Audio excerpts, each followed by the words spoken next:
સુરત જિલ્લાના 9 તાલુકામાં કુલ 62 ગ્રામ પંચાયતોમાં સામાન્ય ચૂંટણી અને 17 ગ્રામ પંચાયતોમાં પેટા ચૂંટણીમાં 95,567 મતદારોએ મતાધિકારનો ઉપયોગ કર્યો।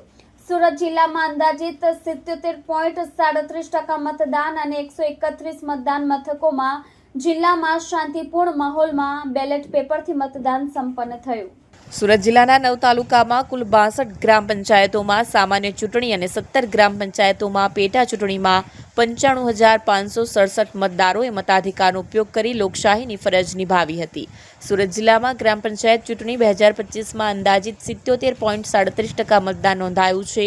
સુરત જિલ્લાના 131 મતદાન મથકોમાં વહેલી સવારથી જ વરસાદી માહોલ વચ્ચે પણ મતદારોએ ઉત્સાહથી મતદાન કર્યું હતું। જિલ્લાના 9 તાલુકાઓની સામાન્ય વિભાજન, મધ્ય સત્ર અને પેટા ચૂંટણીમાં સરપંચ અને સભ્યો માટેની આ ચૂંટણીમાં ગ્રામ્ય મતદારો હવે પોતાના મતાધિકારનું મહત્વ સમજીને સક્રિય ભૂમિકા ભજવવા વહેલી સવારના 7 વાગ્યાથી જ મતદાન મથકો પર ઉમટ્યા હતા।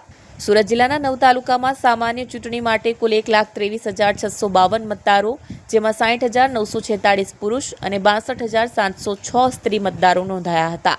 જે પૈકી કુલ 95,567 મતદારોએ પોતાના મતાધિકારનો ઉપયોગ કર્યો હતો, જેમાં 46,830 પુરુષ મતદારો અને 48,737 સ્ત્રી મતદારોએ મતદાન કર્યું હતું। જ્યારે ગ્રામ પંચાયતની પેટા ચૂંટણીમાં કુલ 32,230 મતદારો નોંધાયા હતા, જેમાં 16,228 પુરુષ મતદારો અને 16,002 સ્ત્રી મતદારોનો સમાવેશ થાય છે। જે પૈકી કુલ 19,514 મતદારોએ પોતાના મતાધિકારનો ઉપયોગ કર્યો, જેમાં 9,954 પુરુષ મતદારો અને 9,560 સ્ત્રી મતદારોએ મતદાન કર્યું। આ પેટા ચૂંટણીમાં અંદાજિત સરેરાશ 60.55% જેટલું મતદાન નોંધાયું હતું।